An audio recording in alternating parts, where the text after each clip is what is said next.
Nação Tricolor, tudo bem com vocês? Sejam muito bem-vindos a mais um vídeo do canal, mais um Bahia.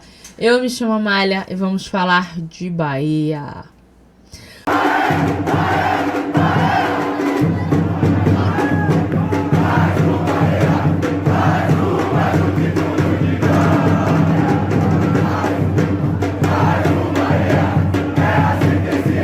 Fala, nação! Bora lá, bora vir ouvir as desculpas de Rogério Ceni, coletiva essa que deu o que falar.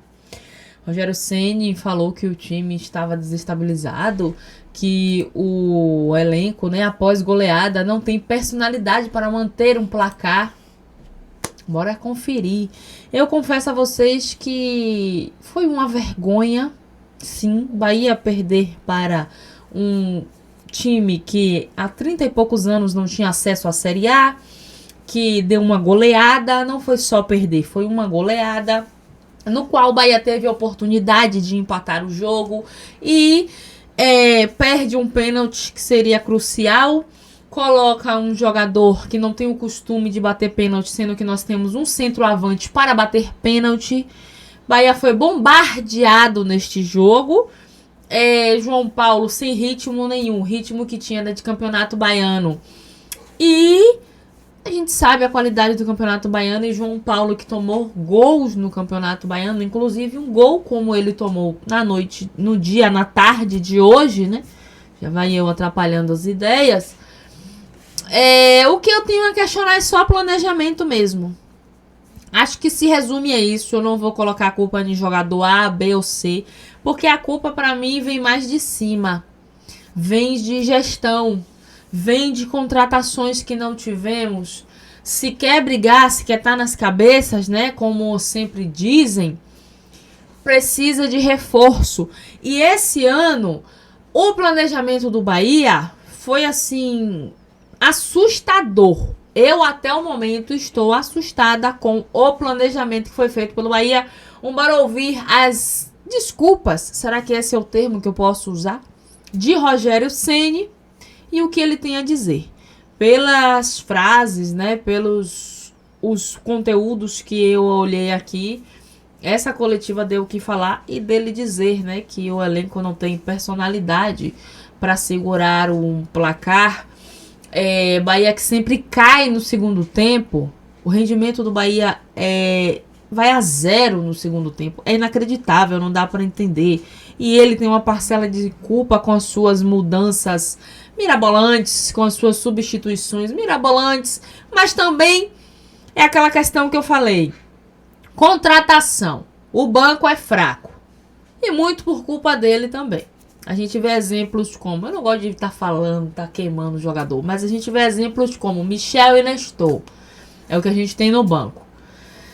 Fica difícil.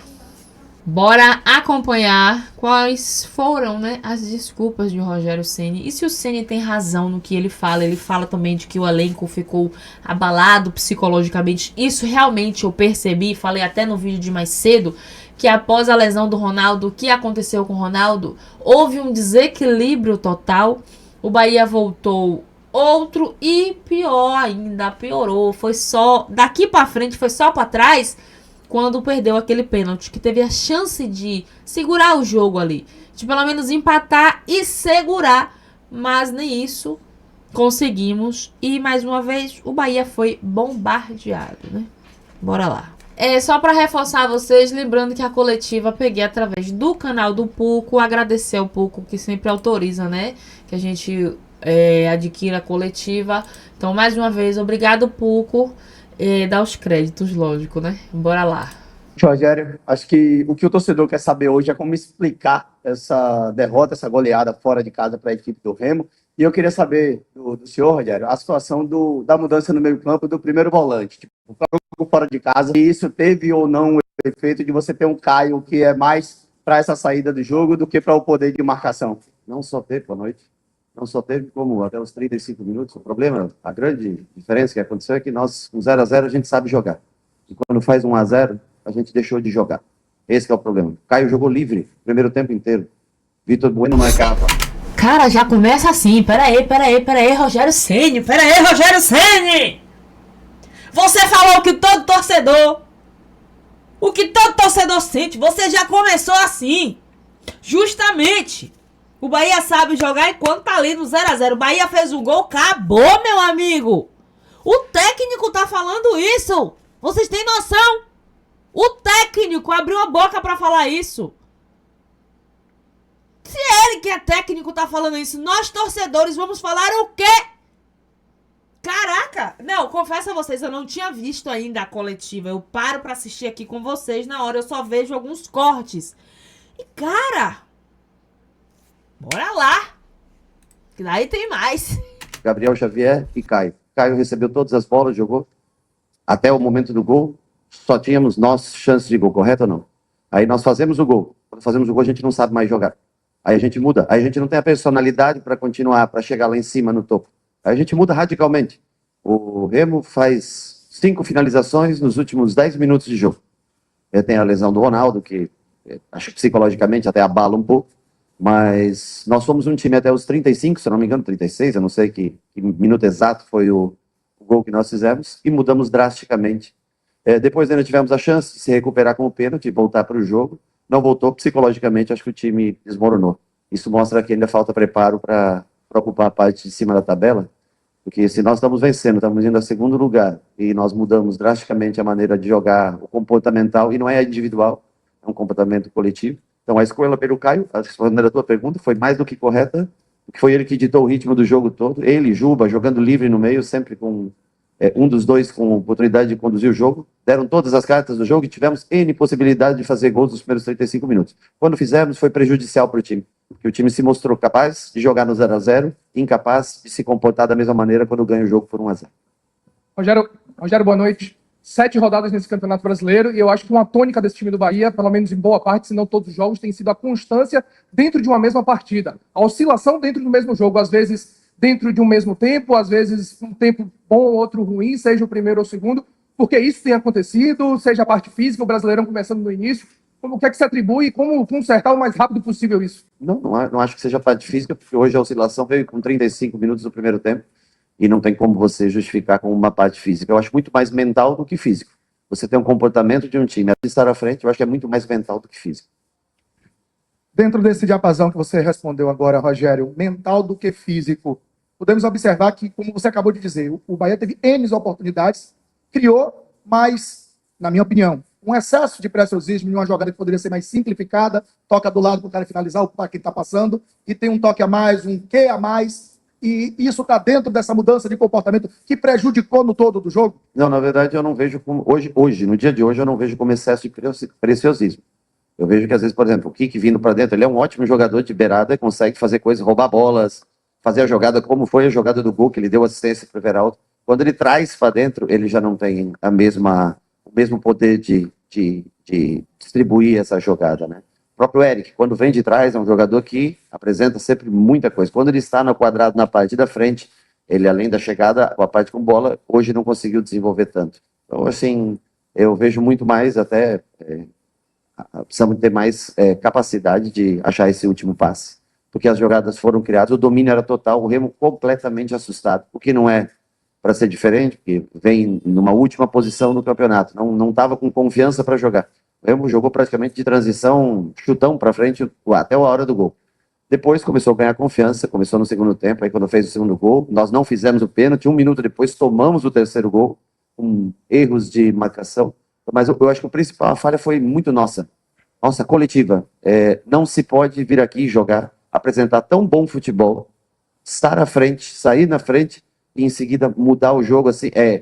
Não tem nem como eu explicar para vocês, foi o que eu falei para eles no intervalo do jogo, que eu não tinha como entender o que eles tinham feito até o momento do gol e o porquê a mudança tão drástica após gol do Remo. Aí sai um gol logo no começo do segundo tempo, a gente tem a chance de remontar através da penalidade, acho que não faz, parte mental vai se desgastando, vai perdendo confiança lá do psicológico, toma o gol, acho que, 1 minuto depois do que pede o pênalti, toma o terceiro gol, aí não tem mais como você resgatar a partida.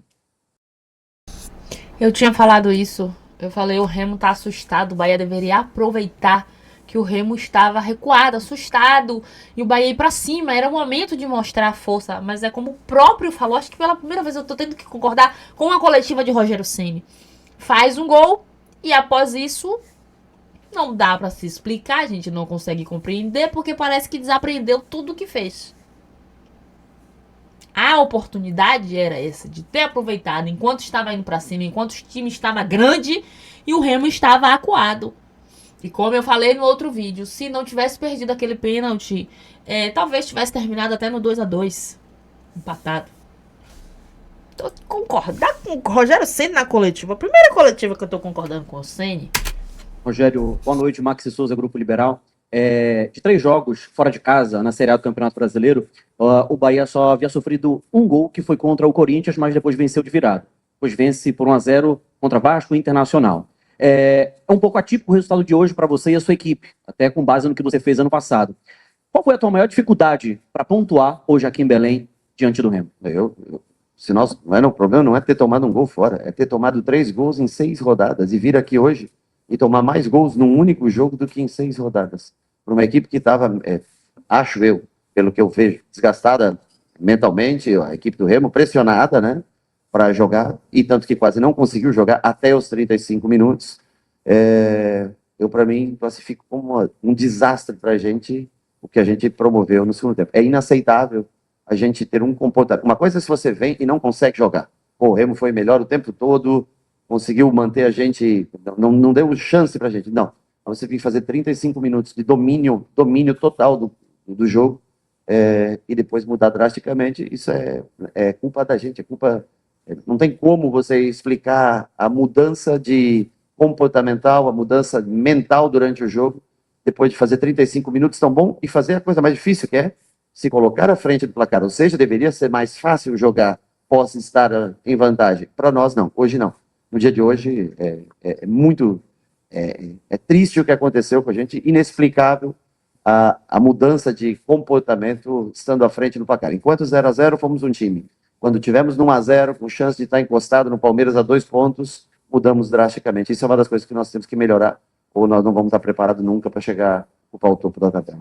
Magno Fernandes, da Rádio Clube do Pará. Rogério, você que já foi goleiro, e dos melhores, inclusive, do mundo, o Remo faz o gol de empate e depois, no segundo tempo, faz a virada em cima, logo após a mudança no gol. Queria saber, detalhe, em 3 jogos, como o Iber frisou o Max há pouco, o Bahia leva 3 gols a toda a Série A. E só hoje levou 4 gols. Essa mudança de goleiro, essa mudança também até de comportamento, isso influenciou para o desempenho do resultado? Ou quando ele entrou frio? Eu acho que psicologicamente é sempre ruim para qualquer goleiro entrar em meio a um jogo. O time ganhando de 1-0, você entra frio, faltando, 8 minutos para acabar, 8, 10 minutos para acabar o primeiro tempo ali, né? Faltando pouco para acabar.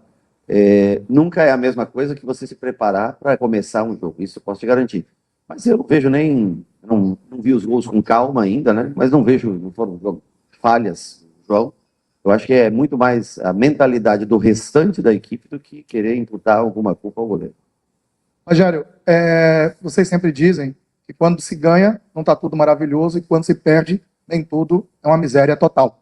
O que é que pode ser tirado de lição, de ensinamento, de detalhes que não devem ser repetidos, que não podem ser repetidos, como você frisou? Por aí, 60, minuto 60, mais ou menos, imagino eu. O jogo... 57. O jogo, infelizmente, no minuto 58, então, já que o pênalti foi aos 57, infelizmente ele termina para nós. Nós resolvemos terminar o jogo mais cedo, não tivemos mais força para... nem chegamos mais tanto no gol, fomos chegar no final do gol, só no gol do Remo. Então é inaceitável. Inaceitável o comportamento. Quando você está vencendo um jogo, você tem que estar mais feliz, mais contente e ser mais protagonista, coisa que nós não fomos no dia de hoje. Rogério, hoje você não teve o Acevedo e depois de 3 partidas você voltou a utilizar o Román Gomes. E seja pela infelicidade ou não, ele estava envolvido no lance do segundo gol, que o Talhari acaba se livrando dele, finalizando e marcando o segundo gol. O que você pode fazer para acabar não perdendo o jogador, que é um ativo do clube que chegou há pouco tempo? Como ajudar para que ele consiga cada vez mais estar incorporado dentro do sistema de jogo? Isso é uma peça importante que possa ajudar. Ele fez algumas coisas boas, estar envolvido um lance ou outro, isso é parte do jogo. Ele tem tentado se adaptar, nós estamos tentando trabalhar, 21 anos, está há pouco tempo aqui, a gente vai tentar fazer com que ele cresça cada vez mais. A ausência do Nico, até mesmo, porque o Caio, nós sabíamos que não ia passar de 60 minutos com a parte física em campo, A ausência do Nico é até muito importante para a gente poder trazer, de repente, o Nico para essa função, né? Mas, infelizmente, não teve o Nico. Infelizmente, machucou o William. Infelizmente, tem alguns lesionados que ainda não voltaram. Esperamos agora, nesses 10 dias, condicionar bem também o David, para a gente poder ter sempre mais qualidade de criação. Agora, não tem um ou outro. Foi coletivo. O problema foi coletivo. Não é a gente não tem como nem citar um jogador. Um cara que foi, não, ele foi... Não tem. Coletivo. Que é mais grave. Porque se é um jogador, você identifica, é mais fácil de você resolver. Mas coletivamente nós não nos portamos bem após o momento do gol. Infelizmente mudamos. E você deveria mudar para melhor. E não ficar vulnerável depois que você toma o gol. O gol é para te dar confiança. O gol não é para responsabilidade trazer peso. Muito pelo contrário. O gol a favor fora de casa é para dar confiança para a equipe jogar. Infelizmente surtiu efeito ao contrário para a gente. Rogério, com relação ao pênalti, né? Já tinha tido o caso do William José, ter perdido outros pênaltis. Hoje o Juba cobrou e perdeu. Tinha um Everaldo em campo que tem aproveitado bem. Vou dar uma coisa para vocês. No que tem último dia que aproveitado estava o bem. William, vocês todos pediram o Juba. Hoje que estava o Juba, vocês querem o Everaldo. Se o Everaldo Eu tivesse não pedi perdido- Juba. Eu tô Não, perguntando sim, por da quê. maioria em geral. O Everaldo, 15 pênaltis, ele marcou 14. Sim, então. Não é porque escolheu do Juba, só isso. Porque o Juba também bate muito bem pênalti. Os dois treinam muito bem pênalti. Hoje o William... Peraí, deixa de ser arrogante, tá? Deixe de ser arrogante, porque deu pra entender muito bem qual foi a pergunta. E a gente sabe muito bem que enquanto Everaldo estiver em campo, estiver no Bahia, o batedor de pênalti do Bahia é Everaldo, como o próprio Puco falou, como eu já tinha falado no outro vídeo. De 15, ele acertou 14, 93% de aproveitamento em um jogo que você teve essa visão de que o Bahia, após fazer um gol, caiu, meio que entrega o jogo, a gente não sabe o que acontece, né? Entrega o jogo, modo de falar. E você tem um jogador que é crucial, que sabe bater pênalti. Você botar outro que não tem o costume de estar batendo pênalti. Uma coisa é no treino, outra coisa é a Vera dentro de campo. Pera aí, você também aí, você foi um pouquinho, né? Eu entendo que os ânimos estão aí aflorados, mas deu pra entender perfeitamente essa pergunta. Como eu disse, uma coisa é no treino, outra coisa é dentro de campo. A Vera com o time já destabilizado, porque perdemos um jogador importante, que é o nosso goleiro. Precisando empatar, um time que saiu na frente logo após tomando pressão do Lanterna. Deu pra entender a pergunta. E se tem Everaldo em campo, batedor de pênalti do Bahia é Everaldo, que tem 93% de aproveitamento nos pênaltis, tá? Então, deixa de burrice. Eu não estava, eu deixei a critério dos dois, vocês conversei com os dois, falei Everaldo e Juba, os dois. O Juba estava para bater no último jogo em que o Everaldo não estava em campo. E eu disse, Juba e Everaldo, vocês conversem. Eu também achei que no momento o Everaldo deveria ter pego a bola, porque ele já tinha feito o gol, tem a confiança de ter feito um gol. É o centroavante, decidiram os dois, não sei aí o motivo, a conversa dos dois. Os dois, trabalhei com os dois, penalidade ontem, os dois fizeram todas as cobranças no treinamento hoje. O Juba teve a confiança para bater, mas se cada um que bater e perder, a gente vai escolher o próximo. No próximo, se o Everaldo perder, sei lá, daqui a pouco vai entrar você e tal, tentar. Não, eu não tenho mais condição também, sou uma aposta, já fiquei velho, gordo, toma merda. Às vezes deveriam ter feito.